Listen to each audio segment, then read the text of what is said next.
say that I'm grateful to have this opportunity to be with you this afternoon. Dr. Cook, thank you so much for that introduction. It really is great to be with young scholars who are pursuing your degrees. I want to also share with you that if you hear any banging, we're getting a new floor upstairs, and so a workman is here, and he's busy putting in a new floor for us, and so you might hear some banging. That's okay. It's all right. I'll talk above it. I want to spend a little bit of time with making sure that I'm clear about some things that really strike me about education, about my own education, about my own journey as an educator, and really believe that where I have come from has been a really good journey, and could be used as I don't know, I hope some kind of inspiration for other folks who are traveling in this educational field. I started out as a teacher. In Cincinnati Public Schools. I taught middle school English language arts, and I taught that, social studies, and math. And I'll never forget that at the end of one of the years that I was teaching, I went to the principal and I said to the principal, if you don't want these kids to be ruined for the rest of their lives, get me out of teaching math, because this is a huge mistake. This is a huge mistake. And so I ended up just teaching English language arts, and that's what I had been trained to do. So I did that. I was a principal of 2 schools, and really loved being a principal. I enjoyed being a principal. I enjoyed spending time with students and parents and the teachers. Really enjoyed that. And I left there being a principal and went to central office. Now, I'm not suggesting that anybody necessarily, let me just simply say that my experience in central office is not one that I enjoyed, because I really enjoyed being a principal. That was a lot of fun for me. It was a lot of work, but I enjoyed it. I enjoyed it greatly. I left central office and then went to the university, where I went through the ranks of being an assistant professor, an associate professor, a full professor, and dean, and all that stuff. And greatly enjoyed that work. I mean, it was work too, but it was work that was fulfilling. I knew that I was, well, at least I hoped I was impacting the lives of my students. And the research I was able to do, I did my research on spirituality, critical spirituality and leadership. And that was a new field. And so I was grateful to do that as well. Let me just spend a little bit of time of saying that throughout that process, I spent some time really dealing with my own ontology, my own sense of being, a Black man. And that really did impact the work that I did, my research that I did. I've written a book. Dr. Cook knew about this book maybe last year because I had just finished it. I had just finished the book. So I've written a book titled Leading with a Critical Spirit, New Strategies for Educational Leaders. And it is currently in the hands of Peter Lang Publishers. And I'm hoping that the book gets out soon. And in that book, I discuss really my own ontological journey as a Black man, as I have defined myself as a Black man. And I need to tell you that I'm going to run the risk of sharing with you that I'm an angry Black man. I am an angry Black man, but I'm an angry Black man with hope. And given what the circumstances in this nation, I don't think I have any option other than to be an angry Black man. But again, I must admit that I'm an angry Black man with hope. I have been influenced a lot. I've been influenced a lot by scholars such as Cornel West and Bell Hooks and Eddie Glaude, Michael Eric Dyson, Howard Thurman, James Cone. And early on in my career, I was impressed with the work of Paulo Freire. And if you get an opportunity in your graduate studies, if you get an opportunity to read his book, Pedagogy of the Oppressed, please do so, because it really did impact my thinking about education. But the other authors caused me to really deal with my own ontology, my own sense of self as being a Black man.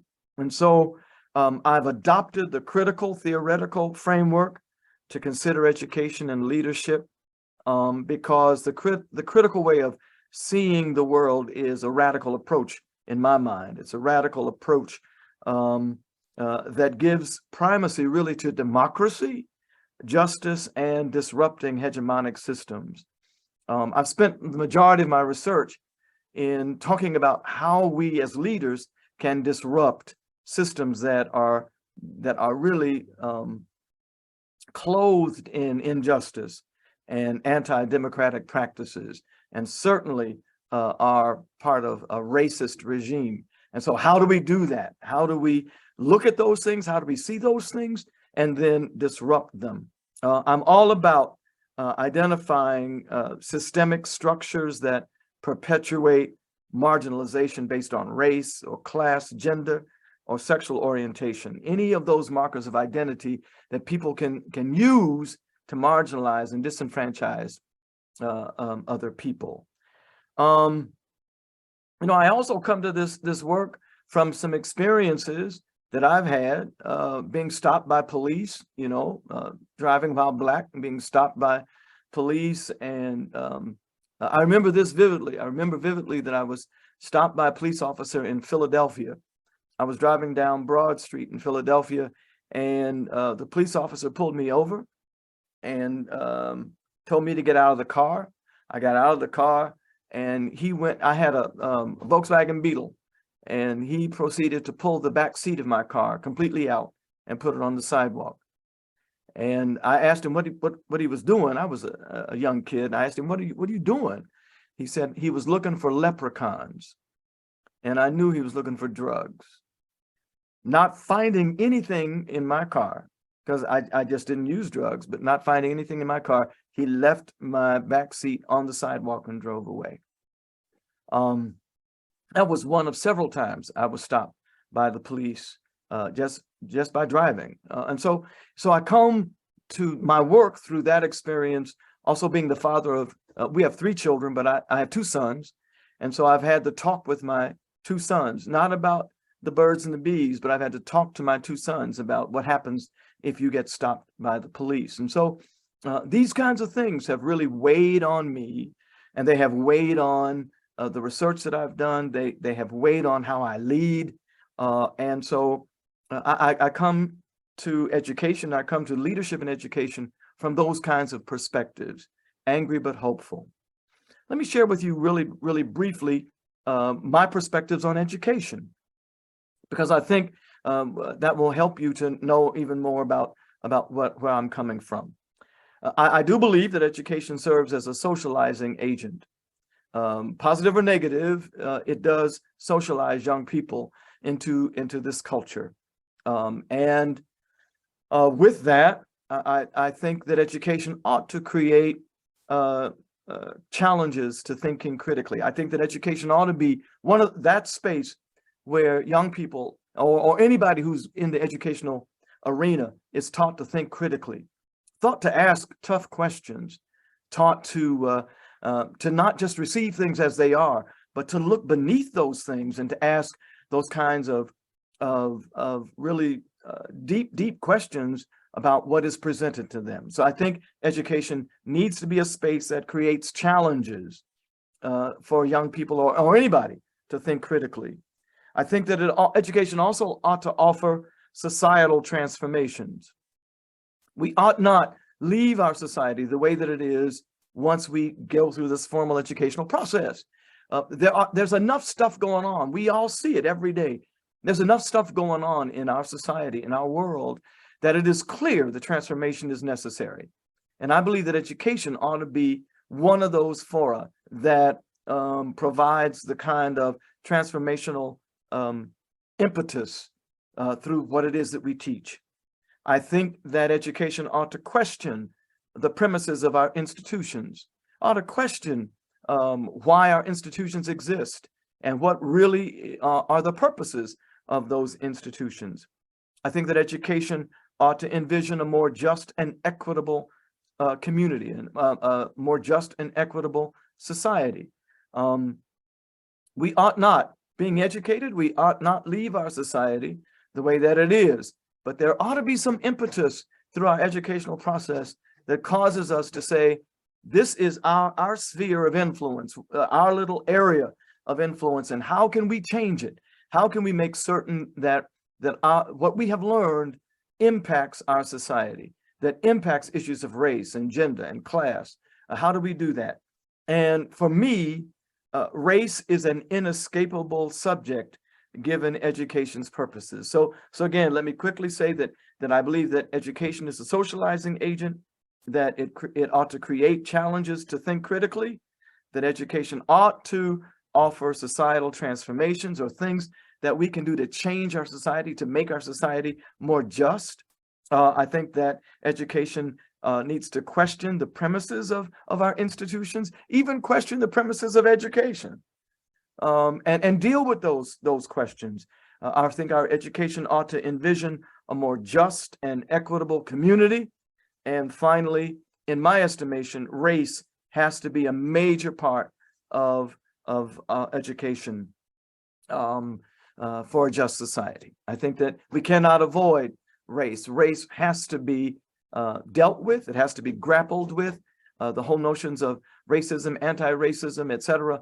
Those things have to be part of the educational process in my mind. And so I think that when I consider the purpose of our work in education, I'm led to two people who a long time ago have dealt with the inequities in education.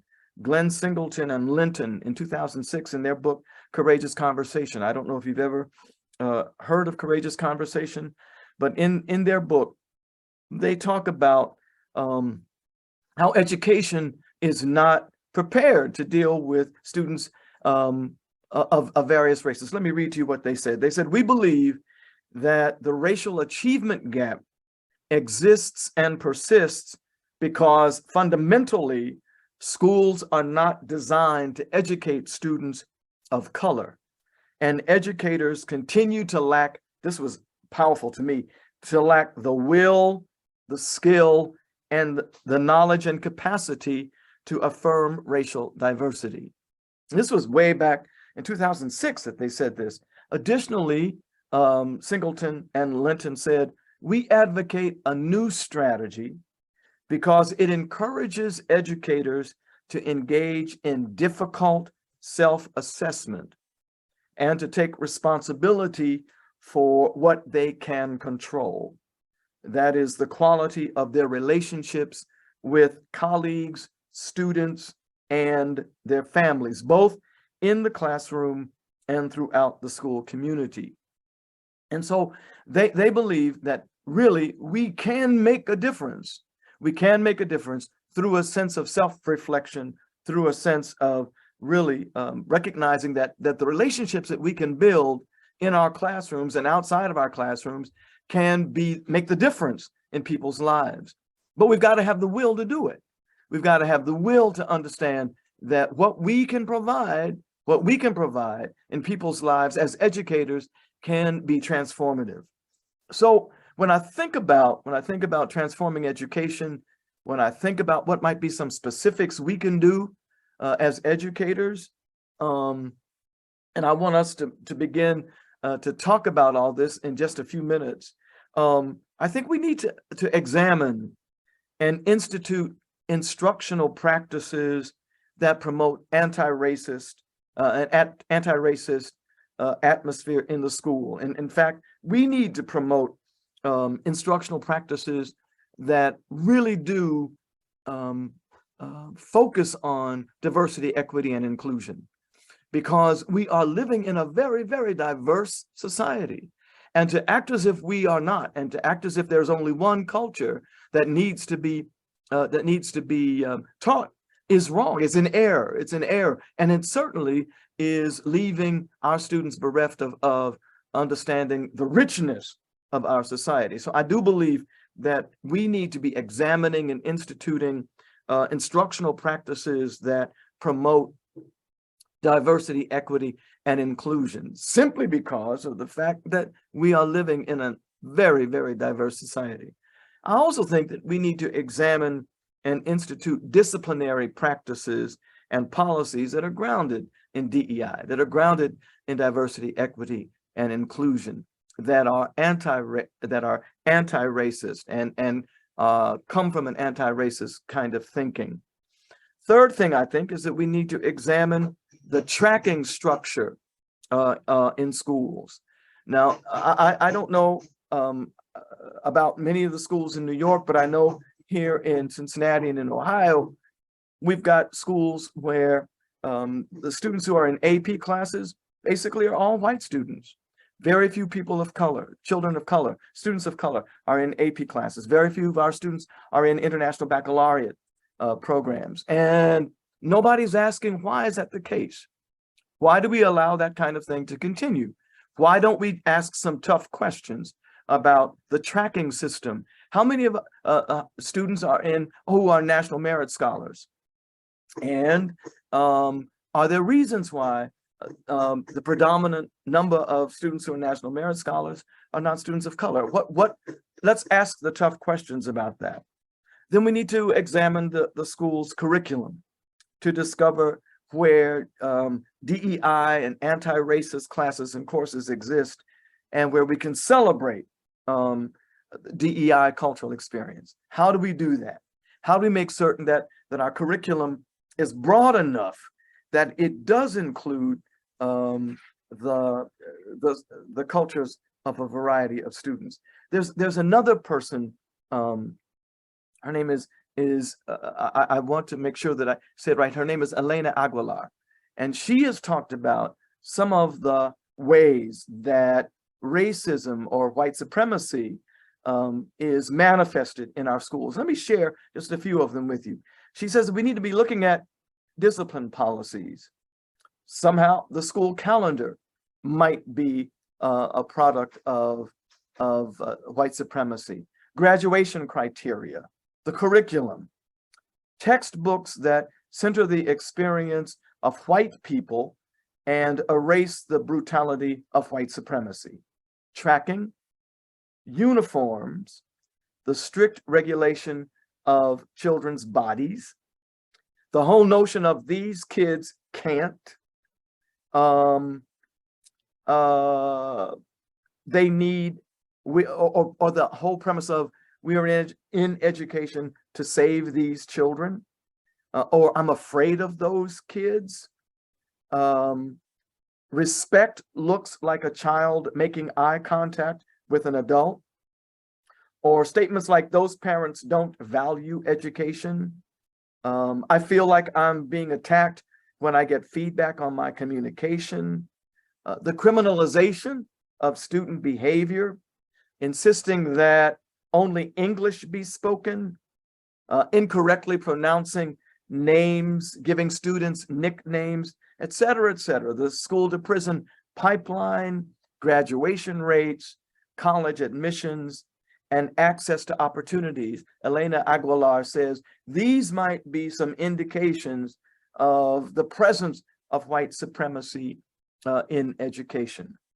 I'm going to talk just for a few more minutes and then ask you to engage in some conversation with me, please.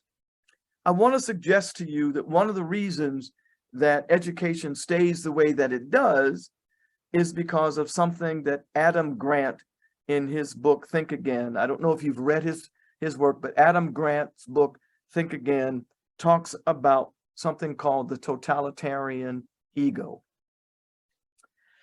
Now, when an idea or an assumption doesn't matter deeply to us, we often are excited to question it. We don't have any problems with questioning it. When a core belief, however, is questioned, we tend to shut down. It is as if there is a miniature dictator living inside our heads, controlling the flow of facts to our minds. And that's what he calls the totalitarian ego. And the job of the totalitarian ego is to make sure that we are not influenced by threatening data, by anything that's going to threaten the core beliefs that we have. So when our core beliefs, Adam Grant says, when our core beliefs have become guarded by the totalitarian ego, then we are challenged not to allow any new data, no new information to come into our minds that might have impact on the way that we think. And so when that new data surfaces, we get angry, we have a visceral impact on us, and we say that we are ourselves being attacked by this new data. And so we experience the fight or flight response.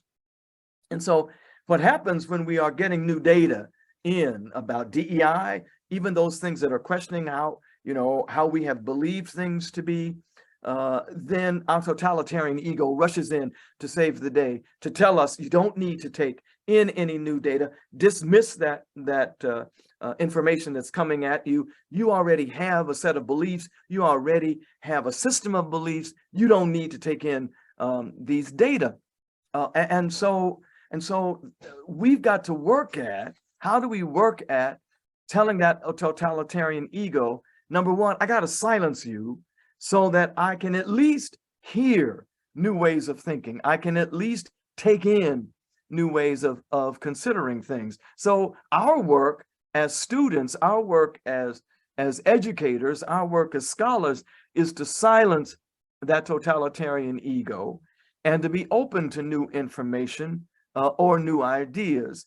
We have to also look for ego support when the data or new ideas broaden our thinking.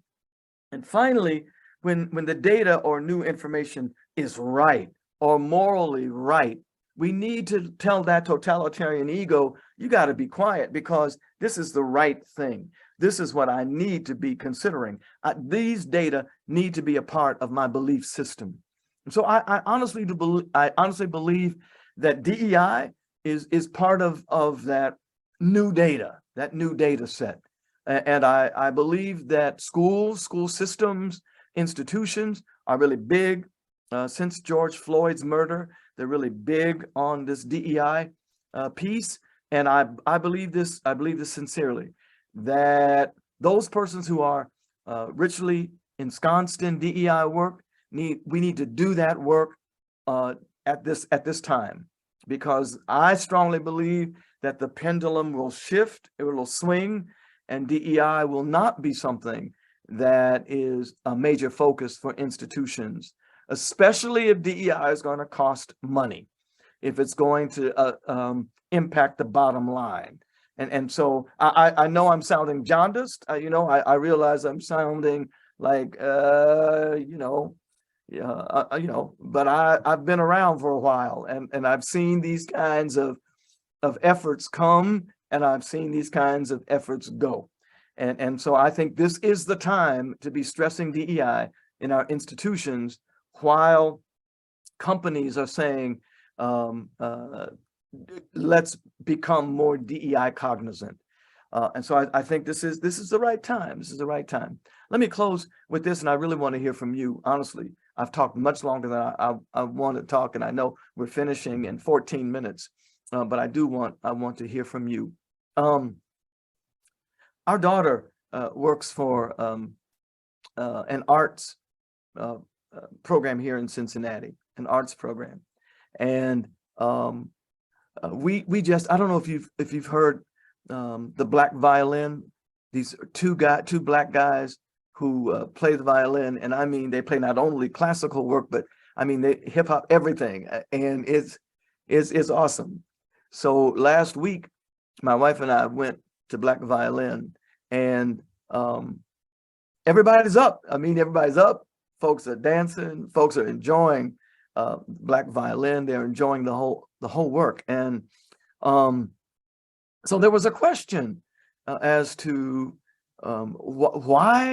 why is there so much activity during this concert, and Are people safe in the midst of all of this, all this frivolity or whatever?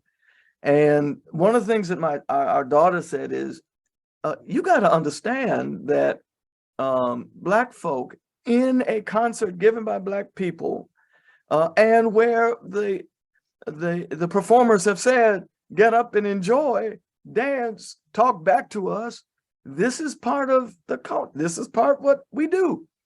And yes, everybody is safe. Nobody's going to get hurt from this kind of activity. So the bottom line becomes one of, how do we continue to educate folks about Black culture, about culture that's not white? How do we continue to do that in a way that really gives people the understanding of the richness of our culture, and causes people to understand that there are other ways of behaving than what has been the norm, what's been the more hegemonic way of doing things. So I'm going to stop, and now we've got 12 minutes for questions, and so please feel free. Dr. Cook, I don't know how you want to do this. You have us captivated, Dr. Danley. Oh. And we really appreciate that. But yes, I'll open the floor to anyone who wants to comment or ask you questions or make an observation. All you have to do is just unmic. Professor, I have a question, actually. Okay. Go ahead. First of all, very interesting what you said, sir, and everything you said. It actually brings me back to an interview that was done by, I forgot the person interviewing, but Charles Barkley was interviewed. And Charles Barkley said in the interview that he has gone around the nation speaking to young Black kids and kids of other schools, white kids. And he said it destroyed him to know that when he asked the question in Black schools of kids, who wants to be an engineer, who wants to be a philosopher, who wants to be a teacher, barely any hands went up. But then when he asked them who wants to be a ball player, who wants to be a football player, who wants to be a baseball player, the amount of hands that went up was shocking to him, because he said, I go to Black schools, everybody wants to be a baller of some sort of football, basketball, baseball player. Yet when he went to white schools, barely any of them wanted to be athletes. They all wanted to be, philosophers, artists, or a painter of some sort. So my question to you would be, do you think maybe that the media has anything to do with the perception that minorities can only succeed in the athletics or the entertainment field and not any other field? Or is it just a nature versus nurture kind of thing? No, I don't believe it's nature versus nurture. I don't believe that, but I do believe that you're right on, that the media has played up more of African-American ballers and entertainers than they have engineers or folks or doctors or educators. Dr. Cook and I were talking about that, the very same thing that you're saying. We were talking about that before this session began. And the issue was, why aren't more African-American young men going into education? Why is it that we have almost fewer people, period, going into education? And a couple of things. One is, I think it is the media that portrays education as not being lucrative. I think it also portrays education as being a job that you really don't want to do, because you have to deal with disciplinary issues and there's not enough money in it. But I believe that we've got to somehow turn that narrative around. We've got to, because I know of people who have gotten their education, who are doctors, who are attorneys. There are people that I know who are Black judges, and they will often talk about the impact that a teacher or teachers have had on them. So I think it is a matter of the media portraying Black athletes and artists more than they do any other kind of profession. And somehow we need to, I don't know how we do it because I'm not a media specialist, but somehow we've got to get out there that we do have very, very successful people of color in a variety of different professions. And then how do we inspire young people to go into those professions? I think you're right. Yeah, thanks for your response, Dr. Danley. Thanks for your question, Johnson. That was very insightful. Anybody else had questions or comments, observations? You can unmute and speak. Yeah, Professor, what do you think about critical race theory? Even though that's being taught, it should be only taught in colleges because I know kids will understand it. But how do you feel that, like places like Florida, I think maybe in Ohio too, they don't teach critical race theory. How do you feel about what they're trying to do, trying to block the past and trying to like accept it, like whatever happened, just accept it and forget it? How do you feel about that? Well, I got to admit that's part of my being an angry Black man, because I think that first of all, let me say that often the people who are opposed to critical race theory have absolutely no idea what critical race theory is. I have taught critical race theory, the 5 tenets of critical race theory, and those 5 tenets are absolutely true. They are absolutely accurate. And so oftentimes the people who are opposed to critical race, they don't know anything about critical race theory.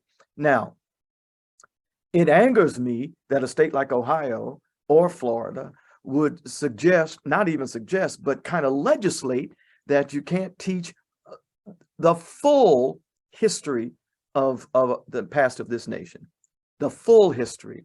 And that anytime you talk about what has happened during slavery, during colonization or whatever, that we seem to be being anti-American, anti-democracy, which is in fact what democracy is all about, to be able to talk about those things that are blemishes on this nation and to put that in the history so that we get a complete history, we get a complete historical perspective about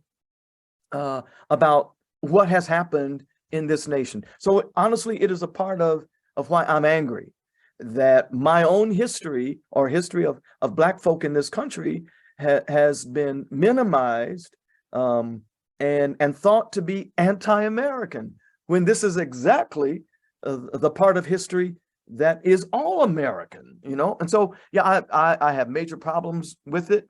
I have written to my own state legislators and given them my position on trying to dismiss critical race theory. The other thing that strikes me is that at a university where there's supposed to be academic freedom, how in the world do you tell academicians you can't teach? You can't teach something. I mean, that completely goes against what universities and, in my mind, education ought to be about. You ought to be able to teach anything that's a challenge, and it's okay to get people to think. So yeah, I mean, honestly, it's part of what makes me angry makes me an angry Black man. I mean, Professor, you said it yourself, it's systematically. So basically, It's behind the scenes that's telling other people what to do and how to teach, which is really ridiculous because, as you know, our past is buried or thrown in the ocean. And, and we cannot really know or understand. I could go on for this. I could talk for hours about this, but I'm going to keep it professional. And I'm just going to be like, I just want to say, I think it's ridiculous. I think it's ridiculous how we're being suppressed, how somehow, like you said, we're anti-American, but we are the most that do the Americanish things, but yet get labeled as something else because they don't like it. Because we're right and they're wrong. Yeah, I agree. For me, democracy is about being able to say, yeah, this is good, but this also needs some work. That this whole notion of white supremacy needs to be dismantled in the United States, in America. If we're going to talk about democracy, real live democracy, then I ought to be able to say that white supremacy exists And how do we dismantle it? How do we destroy it? And then does that then make America better? Does that make the United States a better place than what it is? So I agree with you. This whole suppression. Now let me say this too, and I'm going to shut up. I'm going to shut up, Dr. Cook. I promise you I'm going to shut up. Nobody But is I believe shutting you this. up. I honestly believe that we can break down critical race theory in a way that even elementary kids can understand it. I believe we can do it. I believe we can. I believe there's a way to talk about that white supremacy is everywhere, that racism is everywhere, to talk about the whole notion of the counter narrative, to let people understand there's another way, or there is a different part of the history that we need to be talking about. I honestly believe we can break it down. Now, I've only taught critical race theory to doctoral students. That's the only people I've taught it to. But I'd like to believe that it could be taught at least, okay, in high school. It could be, yeah, it could be. Yes, good commentary and good observations. Thanks for your question, Mr. Professor, with all due respect, I just got one quick question. I mean, it's just an opinion question for Mr. Dantley. Question. I'm a kind of person that I firmly believe in people's opinions, whether they're right, wrong, against, or for what a person believes in. So with that being said, I just want your point of view of how you feel about the Kanye-Kyrie situation right now. No. Now, I know everybody has a point of view based on whether it's a religious, a political, or whatever belief. Now, I firmly believe that these gentlemen have the right to voice their opinions about certain things and whether the other person likes it or not. I'm a firm believer of we could all learn from each other's, point of views, whether the other person likes it or not. That's how I've learned about how not to use the N-word. Being a New Yorker, the N-word almost comes up regularly for a person up north. When I was stationed down south, I used it a little bit. People are like, whoa, you need to, take it easy with that. This is the reason why, blah, blah, blah. I'm like, oh, I didn't know. And I learned something. So I just want your point of view about how you feel about those two situations right now. Well, I do believe that if we are going to be living in a democracy, that people are, they do have the right to say what they want to say. Kanye has the right to say what he wants to say. I don't have to agree with it. I don't have to, I know that I think part of his argument, others' argument is that, for instance, Hollywood is run, Jewish people are running Hollywood, et cetera, et cetera, et cetera. I don't have to agree with all that. I do believe that they have the right to say that. It's the same thing as people might have the right to say negative things or whatever, however they believe about Black folk. I don't have to believe it. I don't have to accept it. And I can offer a counter. I can counter what they are saying in this democracy. So I think that there is room for everybody to say what they believe. But I've always believed this. You can say what you want to say, but you better be prepared for my response. Say what you want. I'll listen, but you got to understand that I'm going to respond, and you're going to have to be prepared for my response. And then you respond to my response. And so we have a dialogue going on. But clearly understand I don't have to accept what you say, and that I can have a counter argument for whatever it is that you say. Yeah. Yeah, thank you Yes, for right. your question. I don't have to agree. Yeah. Yeah, thank you for your response, Dr. Dantley, and thank you for your question, Jonathan. And if anyone else wants to ask a question, I could read something from the chat that person spoke about, and I think it's Amberlyn, said that in the schools there's not enough resources, especially pertaining to Black kids, but Amberlyn says that she's in the school system and that she encourages her kids every day and tells them that they are doing well and that they're smart, et cetera, et cetera. And so she uses a lot of positive words to describe the kids in the inner city schools. That's awesome. That's so essential. when I did teach, I've only taught predominantly black students when I was in Cincinnati Public Schools. And I agree with Amber Lynn that we have to build up our children, our students. We have to let them know that they are as bright as anybody else. They can do as well as anybody else. They can soar academically, and then we have to hold those expectations and then challenge our children to do that. We have to. And so I totally, absolutely agree. Absolutely. Right. I, And I so, have go ahead. Mhm. I had a question, and my question is, do you think there's been just a general dumbing down of America all the way across the board? All I can say is when my mother graduated, one of the first Black women to get a master's degree in the state of Missouri, from the University of Missouri in Kansas City. And, she was a valedictorian and all that, and one of the first Black women to go to college and finish in the early part of the 20th century.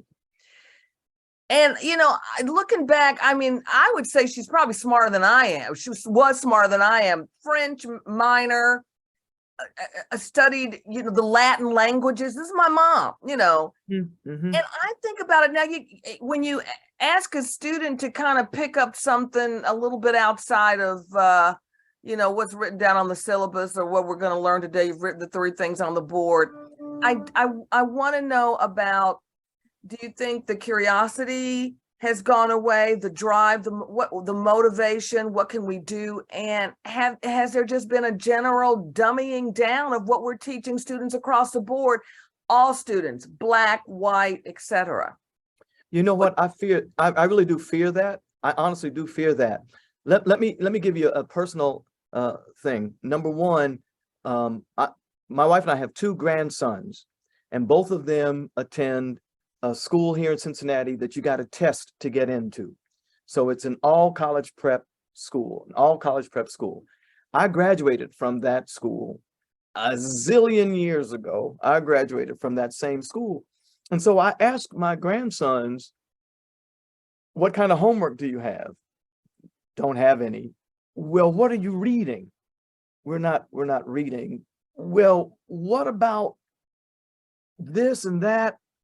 And this just happened to me last week when I picked my younger grandson up, and I'm like, what are they teaching you?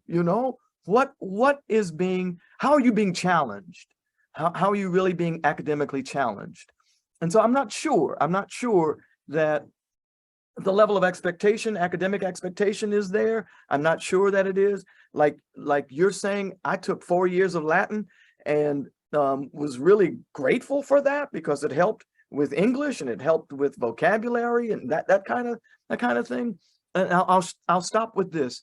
I've had doctoral students make T-shirts that said, "We survived Dantley," okay? Because my expectations of my students, my expectations were so high that, and I would not relent. I would not relent. I don't want to cause anybody any issues, but my doctoral students wrote every week. My issue was, you got to write your way out of this program. So this class ought to prepare you to do that. So they had a paper due every week. And I graded all that stuff. You know what I'm saying?